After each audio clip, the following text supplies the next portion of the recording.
जोहार। आज इस मंच से मैं भारत की 50% महिला आबादी एवं 9% आदिवासी समाज के आवाज के रूप में आप सभी के समक्ष खड़ी हूं। आज अपनी बात कहने के पूर्व मैं बाबा तिलका माझी, बिरसा मुंडा, सिद्धू कान्हू फूलो जानो, खंडा भील जैसे वीर वीरांगनाओं को नमन करती हूँ।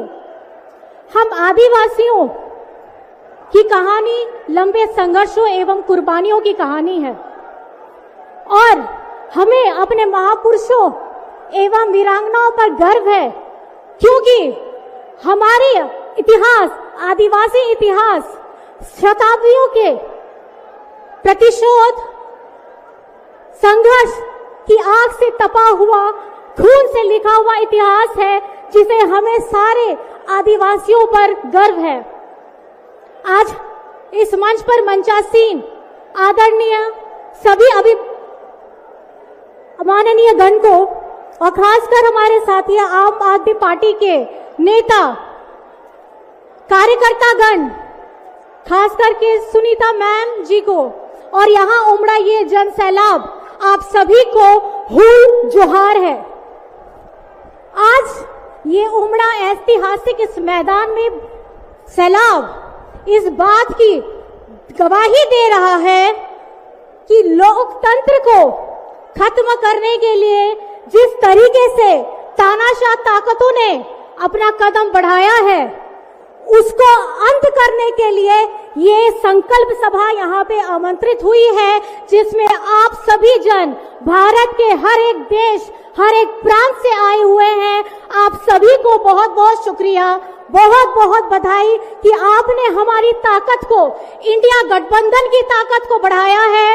आपके यहाँ उपस्थित होने से हम सब मंचासीन जितने पार्टी के कार्यकर्ता हैं, पार्टी के माननीय गण हैं, सभी को ताकत मिलती है, क्योंकि हमारी ताकत आप सब यहाँ भारत की 140 करोड़ की जनता है, जिनका बहुमत, जिनका हिम्मत, जिनका ताकत हम सभी को मिला है। आज भारत में बाबा साहेब जी के संविधान के प्राप्त जितनी भी गारंटियां हैं, उन सभी को एनडीए सरकार के द्वारा उसे नष्ट किया जा रहा है। इनकी गारंटियों की गारंटी कौन लेगा? जिन्होंने एक एक करके हमारे संवैधानिक संस्थाओं के संवैधानिक मूल्यों को तहस नहस किया है।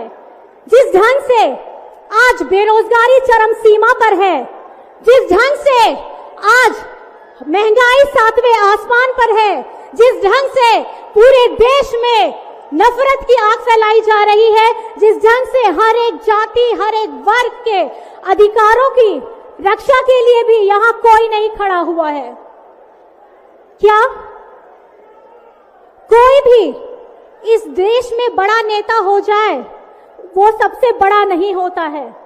आज भारत की जनता सबसे बड़ी है। अगर कोई दल बहुत अपने आप को शक्तिशाली समझता है, लेकिन भारत की 140 करोड़ की जनता से ज्यादा शक्तिशाली और ताकतवर नहीं हो सकती है।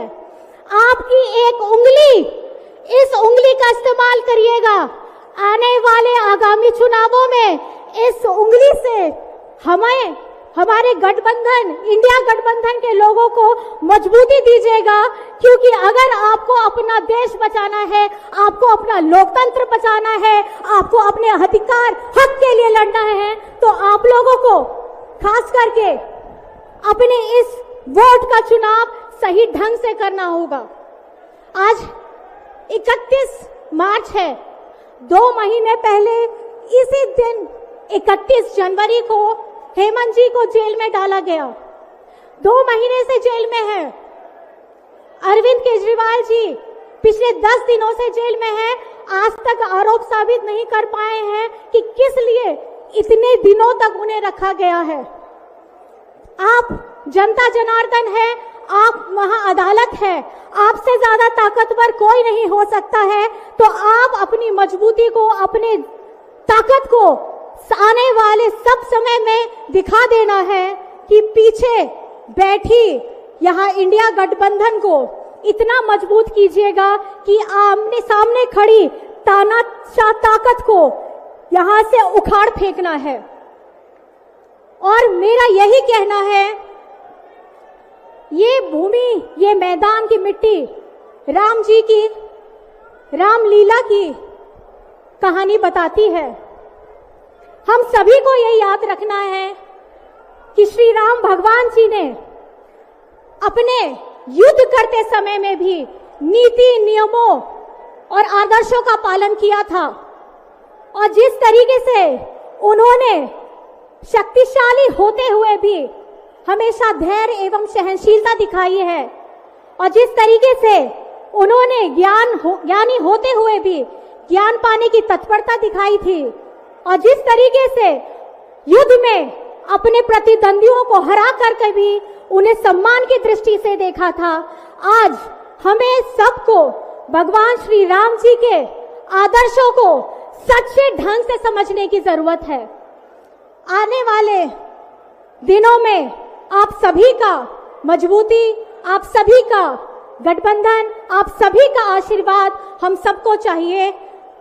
अंत में सिर्फ मैं इतना कहना चाहूंगी, झारखंड झुकेगा नहीं, इंडिया झुकेगा नहीं और इंडिया रुकेगा नहीं।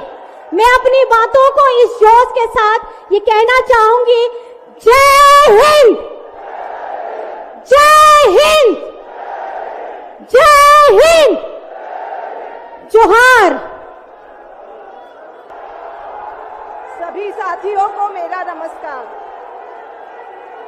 आज आपके अपने केजरीवाल ने जेल से आपके लिए एक संदेश भेजा है। इस संदेश को पढ़ने से पहले मैं आप लोगों से कुछ पूछना चाहूंगी। हमारे प्रधानमंत्री मोदी जी ने मेरे पति को जेल में डाल दिया। क्या प्रधानमंत्री जी ने सही किया? क्या आप सब मानते हैं कि केजरीवाल जी एक सच्चे देशभक्त और ईमानदार इंसान हैं? क्या आप मानते हैं कि केजरीवाल जी एक सच्चे देशभक्त और ईमानदार इंसान हैं? ये बीजेपी वाले ये कह रहे हैं कि केजरीवाल जी जेल में हैं, इन्हें इस्तीफा देना चाहिए। क्या केजरीवाल जी को इस्तीफा देना चाहिए? क्या उन्हें इस्तीफा देना चाहिए? केजरीवाल जी को इन्होंने गिरफ्तार कर लिया। आपके केजरीवाल शेर है, शेर। ये ज्यादा दिन तक उनको जेल में नहीं रख पाएंगे। करोड़ों लोगों के दिल में बसते हैं केजरीवाल। जिस बहादुरी और साहस से वो देश के लिए लड़ रहे हैं, कई बार मुझे लगता है कि आजादी की लड़ाई में वो एक फ्रीडम फाइटर थे जो देश के लिए लड़ते लड़ते शहीद हो गए। इस जंग में भी केजरीवाल जी को शायद भारत मां के संघर्ष के लिए भेजा है। अब मैं आपको केजरीवाल जी का संदेश पढ़कर सुनाऊंगी। मेरे प्यारे भारतवासियों, जेल से आप सब अपने इस बेटे, अपने भाई का प्रणाम स्वीकार कीजिए। मैं आज आपसे वोट नहीं मांग रहा।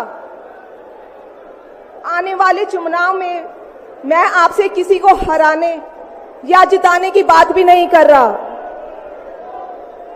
आज मैं देश के 140 करोड़ लोगों को एक बड़ा भारत बनाने के लिए सहयोग मांगता हूं। 140 करोड़ भारतवासियों को एक नया भारत बनाने के लिए आमंत्रित करता हूं। भारत एक महान देश है। हमारी संस्कृति कई हजार वर्ष पुरानी है। भगवान का दिया सब कुछ है भारत में, फिर भी हम पिछड़े क्यों हैं? हमारे लोग अनपढ़ क्यों हैं? गरीब क्यों हैं? मैं यहाँ जेल में हूं, यहाँ काफी समय सोचने के लिए मिलता है। रात को टूट टूट के नींद आती है। भारत मां के लिए सोचता हूं।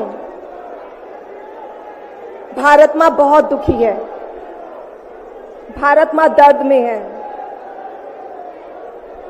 दर्द से कराह रही है।